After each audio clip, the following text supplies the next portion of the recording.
en estos días o en estas semanas hay una controversia respecto a algunas declaraciones que ha hecho el Papa, algunas decisiones que ha tomado la Iglesia Católica respecto a pues este movimiento que se está dando mucho o que está teniendo mucha fuerza, ¿no?, en este tiempo, el movimiento LGBT. Y una de las situaciones que se dieron es la aprobación del Papa, la bendición de estas uniones. Entonces, dentro de toda esa controversia, pues algunos de la misma Iglesia se levantaron y dijeron: oye, eso no es, va en contra de la palabra de Dios, aún de los principios de la Iglesia. Y bueno, uno de los argumentos que presentaba el Papa parecer es que yo no estoy bendiciendo un matrimonio homosexual, solamente cuando vienen en pareja me dicen que los bendiga, pues yo los voy a bendecir de manera, pues, o se van a bendecir de manera pues personal, ¿no? Pero al final de cuentas simplemente lo que se está tratando de hacer es como que tratar de torcer un poquito las cosas como para que se acomoden a lo que se está dando actualmente, a las presiones políticas, sociales que se están dando. Y pues en algún momento la Iglesia dice: pues es que vamos a ser más inclusivos, ¿no? Vamos a traer más pues más miembros, ¿no? Como lo hacen los políticos, se van con diferentes grupos y pues tratan de decirles a ellos pues lo que quieren oír, ¿no? Para que se acerquen a su partido. Y a veces no estamos olvidando que finalmente la palabra la palabra de Dios ha dado sus bases o sus fundamentos para determinar lo que debemos o no debemos de hacer como creyentes. No podemos ajustarnos al mundo, no podemos ajustarnos a lo que la gente piensa. De hecho, como cristianos se nos llama a vivir de acuerdo a la palabra de Dios. De hecho, la Gran Comisión dice que el discipulado, una de las partes del discipulado tiene que ver con el hecho de que aprendamos a obedecer lo que Él nos ha mandado, ¿no? Hablando de Cristo. Tenemos su palabra que nos guía y nos enseña a vivir de una manera en particular. Pero ahora pues se dice, bueno, vamos con esta idea del ecumenismo, de la unión de diferentes religiones o iglesias, dicen, pues vamos a hacer a un lado lo que nos divide y vamos a concentrarnos en lo que nos une. Pero regularmente lo que están pidiendo que hagamos a un lado pues son nuestras bases, nuestros fundamentos, nuestros valores, la base sobre la cual se ha conformado, consolidado la iglesia cristiana en general, ¿no? Entonces dejamos esos principios, dejamos esos valores, dejamos esos fundamentos y nos quedamos simplemente a la deriva, sin saber en realidad qué es bueno, qué es malo, qué es lo que se debe de hacer, ¿no? Y finalmente llegamos a ese punto en donde decimos que nos une el amor. Pero ¿qué es el amor cuando no hay una base que nos guíe para determinar lo que es en sí? El apóstol Pedro va a iniciar este punto, este tema que estamos hablando en el capítulo 4, tomando en cuenta el hecho de que somos, dice, forasteros, somos advenedizos, estamos solo de paso, pero mientras estamos de paso, dice, llevemos una vida que muestre una diferencia entre la vida que llevamos en el tiempo pasado y ahora que somos hijos de Dios, ahora que le conocemos, ahora que somos parte de su pueblo y que solamente vamos de camino, pero mientras vamos de camino dejemos ese impacto del Evangelio, ese impacto de la palabra de Dios mientras nos dirigimos a nuestra morada eterna, mientras nos dirigimos hacia nuestra meta. Pedro va a decir, el tiempo de vivir conforme a la voluntad, es el tiempo de vivir conforme a la voluntad de Dios. Y como les comentaba, hay una gran diferencia entre decir, bueno, vamos a vivir en amor teniendo cada quien nuestra idea de lo que es el amor, como se presenta ahorita también, dialoguemos, no pensemos, pongámonos de acuerdo. Pedro no dice pongámonos de acuerdo y dialoguemos y pensemos lo que queremos, cómo queremos vivir actualmente, ahora. Si hablamos de amor, Pedro va a decir Cristo es el ejemplo.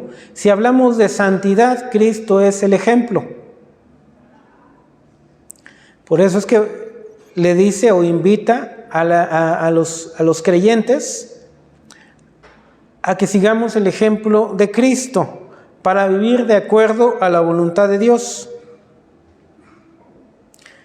Y hay algo interesante, cómo lo presenta Pedro, también lo va a decir Pablo.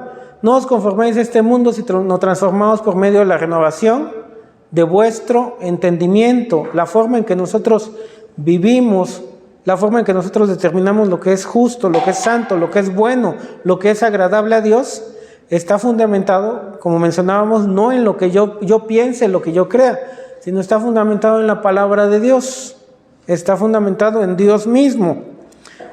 Y para eso, pues obviamente necesitamos confrontar nuestras ideas, nuestros pensamientos, nuestra forma de creer cómo son las cosas y ajustarlas a Dios. Por eso también Pedro va a decir, tengamos sus mismos pensamientos.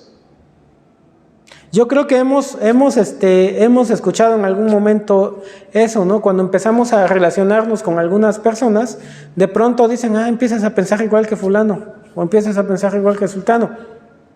¿Por qué? Porque precisamente cuando hay una relación estrecha, cuando escuchamos, cuando convivimos con alguien, esa forma de pensar empieza también a ser algo relevante en nuestras vidas y obviamente empezamos a tener ciertas ideas muy parecidas a las personas con las que nos estamos relacionando. Eso es necesario en el caso de Cristo, pero también podríamos entender que es peligroso cuando no estamos buscando a personas que tengan nuestra misma fe o estamos alejándonos de personas o creyentes de los cuales nosotros también podamos aprender, podamos estudiar la palabra de Dios en conjunto y también, ¿por qué no?, ser confrontados precisamente a través de ellos con la misma palabra de Dios. Entonces la transformación de nuestra mente va a ser indispensable, va a ser fundamental para vivir conforme a la voluntad de Dios, hoy, ahora. Y Pedro va a decir, vivamos el hoy, el tiempo presente, de acuerdo a su palabra, de acuerdo a su voluntad. Y va a ser un contraste. El tiempo que nos resta tenga un nuevo propósito. Hemos escuchado también muchas esas frases, ¿no? ¿Quién soy? ¿Por qué estoy aquí? ¿Y hacia dónde voy? ¿Cuál es el propósito de mi vida, mi existencia? La palabra de Dios también nos da una existencia. Superarme, ser más, realizarme como ser humano, lograr el éxito. En realidad la palabra de Dios, si vamos verdaderamente a la palabra de Dios y nos hacemos esa pregunta, por ejemplo, el apóstol Pablo va a decir, y también Pedro lo va a decir más adelante, fuimos llamados, fuimos hechos sus hijos para alabanza de la gloria de su gracia. El propósito que tenemos no es un propósito individualista, si es el propósito de nuestra existencia es dar gloria o glorificar a Dios en todo lo que hacemos. Esto no implica que no nos podemos realizar, no implica que no podamos disfrutar de la vida, implica que todo lo que hacemos primeramente tiene que ser para alabanza de la gloria de su gracia. Ese es nuestro llamado, de acuerdo a la palabra de Dios. No tiene que ver conmigo, tiene que ver con Dios y el propósito que Dios me dio para mi existencia.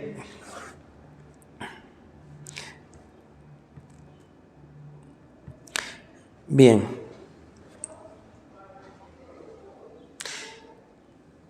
Como hemos vivido, hemos tomado decisiones, hemos hecho lo que hemos querido. Vamos a pensarlo así, ¿no? En algún momento de nuestra juventud dices, es que yo quiero hacer esto, yo quiero vivir así, es mi vida, a nadie le importa, que cada quien decida por sí mismo, yo quiero vivir así y así voy a vivir, ¿no? Vivo para mí, vivo para lo que quiero y nadie más me importa. Pero obviamente eso también en algún momento, en algún punto nos trajo consecuencias, nos trajo dolor, nos trajo sufrimiento. Bien, Pedro va a decir, bueno, ya vivimos un tiempo así. Y creo que es suficiente. Ha sido suficiente vivir sin considerar a Dios, vivir siendo egoístas o viviendo siendo egoístas, sin importarnos nada más, pensando que los demás no importan, que pensando que yo soy el centro de todo. Y Pedro dice, creo que el tiempo que vivimos así ya es suficiente. Ya no necesitamos seguir viviendo más como para entender que en realidad no es la forma en que tenemos que vivir. Por eso hace esta declaración. Baste el tiempo pasado para vivir precisamente como queríamos, sin considerar a Dios.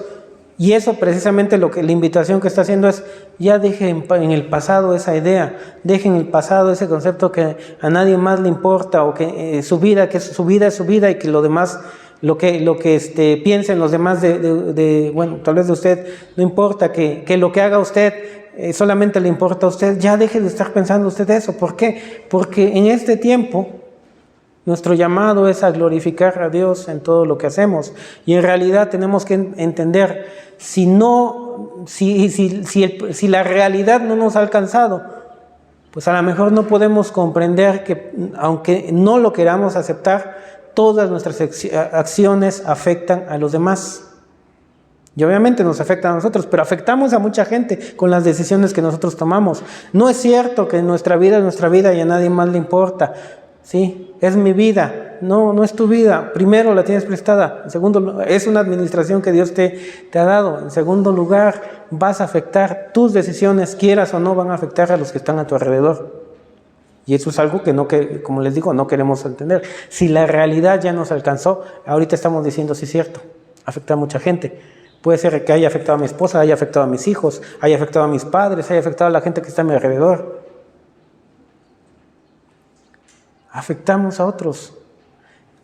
Si decidimos desde temprana edad buscar a Dios, probablemente los hayamos afectado de buena manera, pero si no, regularmente en nuestro egoísmo dañamos a muchos. Pero baste ya ese tiempo pasado. Ahora el tiempo presente, la invitación, el llamado es a glorificar a Dios. Somos bendecidos cuando glorificamos a Dios y bendecimos a otros, cuando damos gloria o buscamos dar gloria a Dios en lo que hacemos.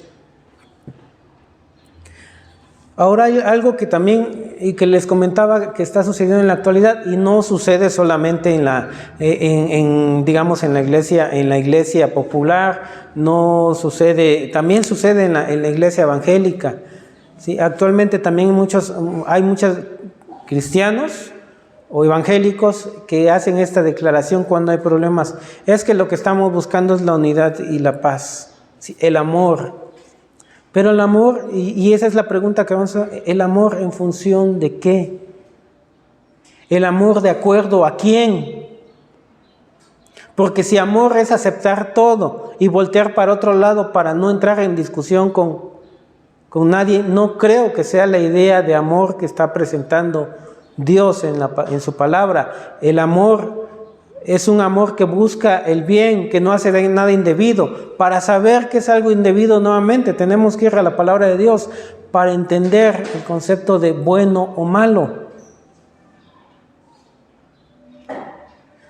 ¿Cuál es el fundamento del amor? Pues es Cristo, es Dios, es su palabra. Habla de justicia, habla de santidad también. Obviamente habla de misericordia, pero sin transgredir aquellos mandamientos que en la palabra de Dios han sido establecidos. Y esto obviamente va a implicar un choque y un contraste, que es algo que no queremos entender, es que no queremos batallar, es que no queremos que no haya discusión, es que no queremos que haya un choque o una discusión. Pero el sentido de amor que va a presentar Pedro aquí está dentro de un contexto precisamente de dolor, de sufrimiento, en un contexto de choque y aún de persecución. El amor que se desarrolla es precisamente cuando la gente, el ser humano, es transformado por la palabra de Dios, es transformado por Dios y su Espíritu, y todos, ¿sí?, las dos partes, vamos a llamarlo así, si hay un grado de discusión, las dos partes deciden conformarse a su palabra, ¿sí?, y ellos mismos ceder si entienden que lo que están haciendo es opuesto a la palabra de Dios. Ambos ceden y se conforman a la autoridad o a nuestra autoridad máxima, que es Dios.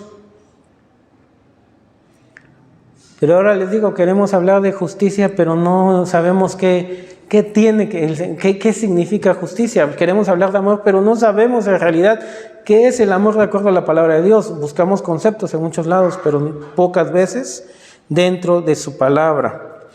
Y esto, si nosotros nos conformamos a Dios, si nosotros decidimos ser discípulos de Cristo, ¿sí?, tomar su cruz y seguirlo, va a suceder lo que él mismo Jesús dijo: yo no he venido aquí a traer paz, he venido a traer guerra, y voy a venir a traer contraposición entre aún su misma familia. ¿Por qué? Porque habrá uno que quiera decidir seguir a Cristo, y otro que diga: no, yo quiero seguir en mi propio camino, en mis propias decisiones. Y como creyentes vamos a tener que tomar decisiones de decir: seguimos con lo que tú dices, o decidimos seguir a Cristo. Eso va a traer choques. Pedro lo llama como la vida gentil. Y gentil, pues aquí no está hablando solamente de un sentido de nacionalidad, sino, de hecho lo está comparando con el tipo de prácticas que tenían. Prácticas que iban en contra de lo que dentro de la palabra de Dios implica santidad, implica justicia. Obviamente también podríamos hablar de bondad, podríamos hablar de misericordia. Pero gentiles aquellos que están alejados totalmente de Dios. Y el punto aquí es que Pedro dice: la vida gentil debe ser un contraste a la vida del creyente. No puede ser igual.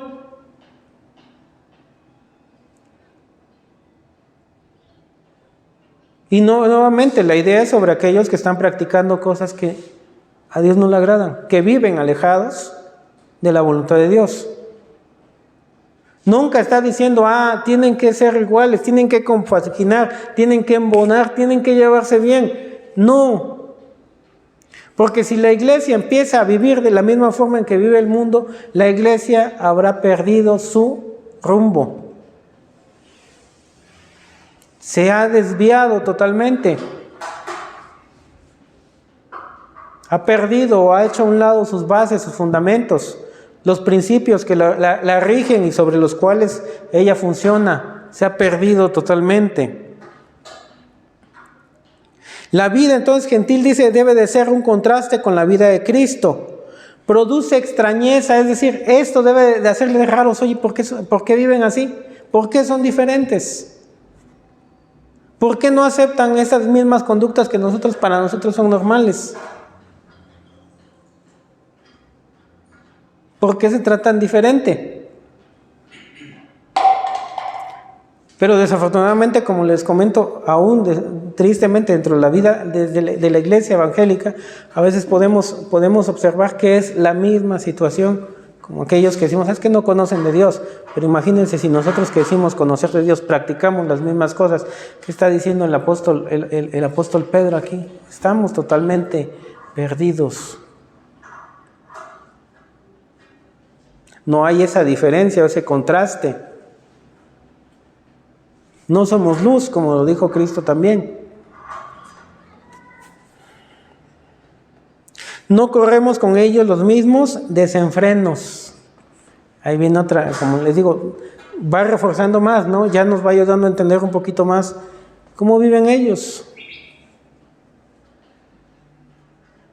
Es que ellos pues tienen diferentes parejas, ¿sí? ¿Y qué decimos de los cristianos? Nosotros no. o probablemente en la actualidad igual. ¿Sí?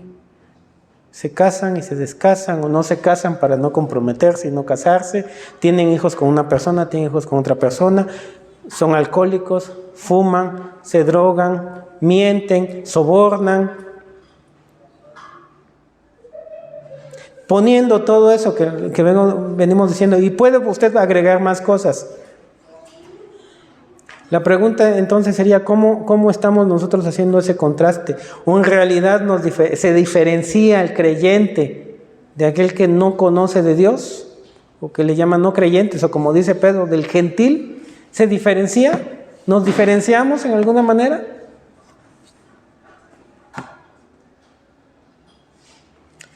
Por eso se va a ser llamado, dice, empezando con tener la mente de Cristo, seguir el ejemplo de Cristo, va a ir en mayor grado, porque ya a este punto va a decir, vamos a tener que padecer. Prepárense porque lo que viene es una confrontación entre Dios y las tinieblas. ¿Y dónde se da esa confrontación? Pues dentro de la situación o de la vida social en la que se desenvuelve el cristiano. Debe de haber un choque, debe de haber un contraste. Si no hay ese contraste, entonces la iglesia nuevamente ha perdido su rumbo. Somos ultrajados, que es la declaración que hace el apóstol Pedro. Somos ofendidos, somos dañados, y más adelante se va a entender que está presentando el hecho de que tal vez muchos de los creyentes habían muerto por su fe. Y sí, es parte de lo que sucedió en la historia de la iglesia primitiva. Muchos murieron por defender su fe. ¿Están dispuestos? Dice, pues no, de hecho no les está preguntando si están dispuestos. Ya les está diciendo, les está advirtiendo, les dice, prepárense, porque esto es lo que debe de suceder. Y con esto no está diciendo que el creyente sea una persona que ofende o que agrede o que les está diciendo constantemente es que ustedes son unos pecadores y se van a ir al infierno. No, la misma vida, la misma conducta es la que produce ese choque. Y obviamente se comunica el mensaje del Evangelio, pero lo que impacta aquí es lo que está diciendo el apóstol Pedro, es la vida. Produce confusión en ellos y hasta cierto punto molestia.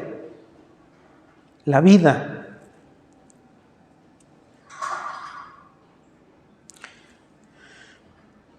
Los gentiles, dice, ellos serán juzgados por Cristo. Obviamente también nosotros seremos juzgados. Su juicio será a los vivos y a los muertos, es decir, tiempo presente o para los que estén cuando Cristo venga, para los que ya murieron cuando Cristo venga. ¿Y qué importancia tiene esto? Porque también ya está planteando la idea o lo que debe de ser una realidad también en la vida de la iglesia en la actualidad. El Evangelio ya ha sido anunciado y será la base del juicio. El Evangelio fue anunciado y aún a los que ya murieron. Por eso es lo que les comentaba, dice, fue anunciado aún a los muertos. ¿De qué muertos está hablando? Pues en algunos pasajes dice que pues ascendió a los lugares más bajos de la tierra en su muerte.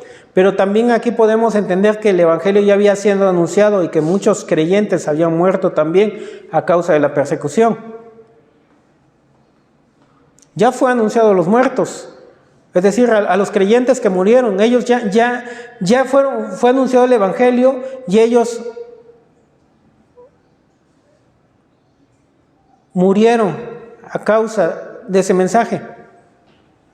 Por eso, más adelante va a decir, los que murieron en Cristo a causa del Evangelio viven en espíritu según Dios. Es decir, aquellos que fueron perseguidos y murieron por la fe delante de Dios, dice, están vivos. El fin está cerca. Manténganse firmes en oración.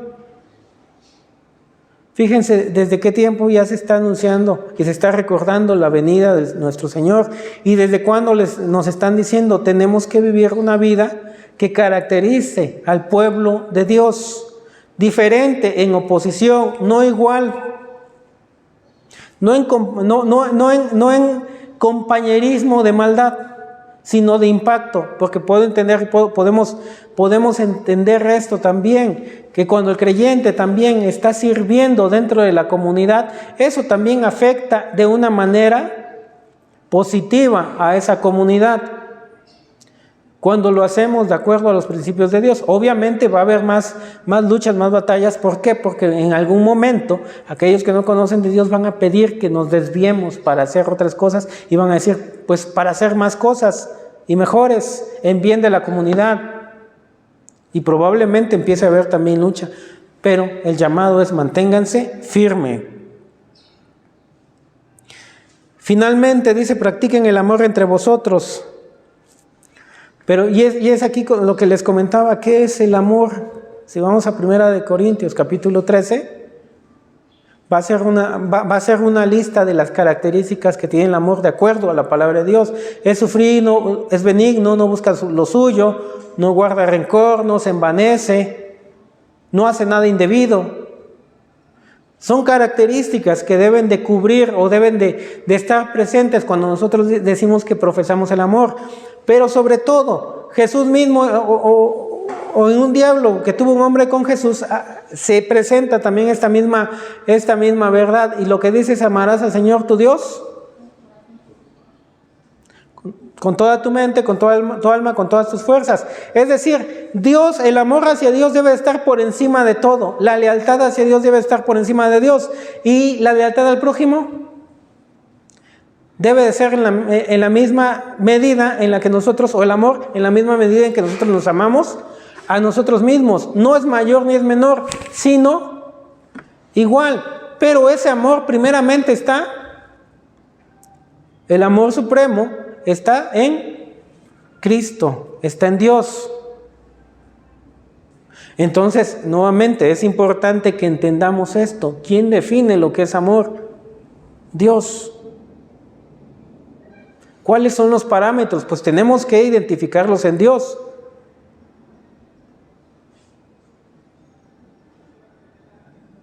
Y está haciendo una invitación a todos los creyentes. Al creyente que se ha alejado, que ha caído, si en verdad ama a la iglesia, si ama a Dios, si ama a sus semejantes, a sus hermanos, ¿qué hace? Pues este creyente buscará nuevamente restaurarse y volverse a Dios, si verdaderamente hay amor en él. Si no, pues continuará en lo suyo. Si verdaderamente ama a su familia, pues buscará nuevamente estar en comunión con Dios y restituir.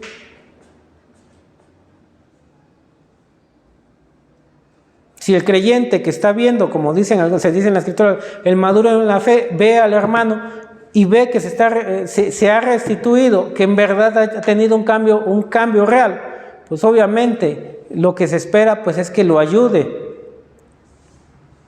Pero no se espera, no debemos de pensar que cuando se habla aquí de amor es el hecho de hacer a un lado lo que es justo, lo que es bueno y lo que es santo, simplemente para decir a esta persona: ven, te acepto.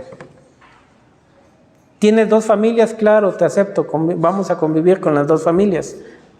No tiene ese sentido, en donde nosotros nos involucramos en el pecado, en la maldad de los demás, porque decimos amarles. No es donde aceptamos lo malo por el hecho de creer que estamos amándoles de esa manera.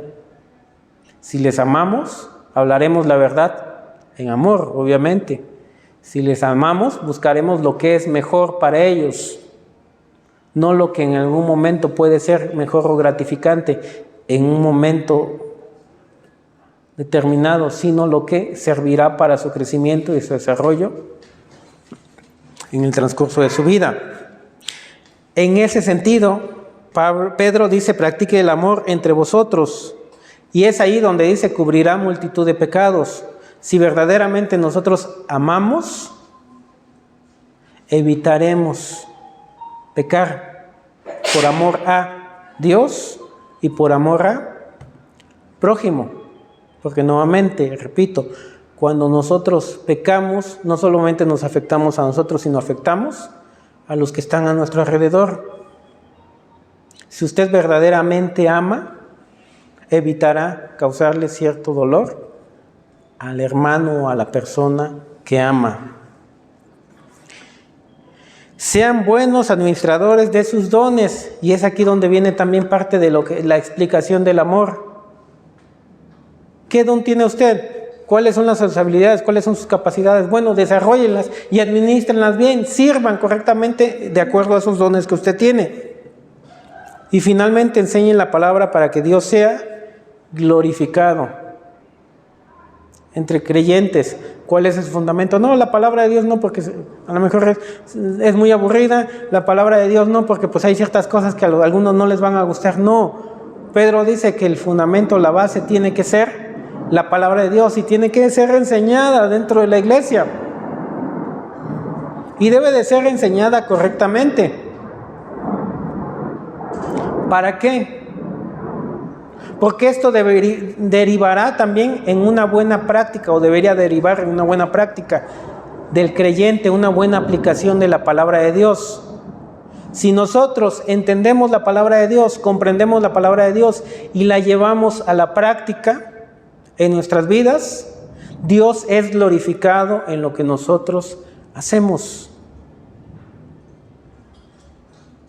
No se llama a torcer la palabra de Dios, no se llama a hacerla a un lado, no se llama a rechazarla por tal o cual persona, se llama a que todos nos ajustemos a su palabra, a sus principios, a Dios. El propósito por el cual nosotros estamos aquí es para dar gloria a Dios, y desafortunadamente en la actualidad muchos líderes religiosos no han entendido eso. Como servidores de Dios no estamos para agradar a la gente. Nuestro llamado es agradar y obedecer a Dios e invitar o guiar a la gente a que también ellos se acerquen a Dios y le glorifiquen con sus vidas. Es nuestro llamado. Y esperemos en Dios, como peregrinos que vamos caminando, que aceptemos el llamado del apóstol, el llamado que hace el apóstol Pedro. Estemos dispuestos a padecer por la gloria de Dios. Vivamos en santidad. Seamos ejemplo. Seamos un contraste en lo que está sucediendo en la actualidad y lo que Dios desea, o la forma que Dios desea que nosotros vivamos como creyentes. Que Dios les bendiga.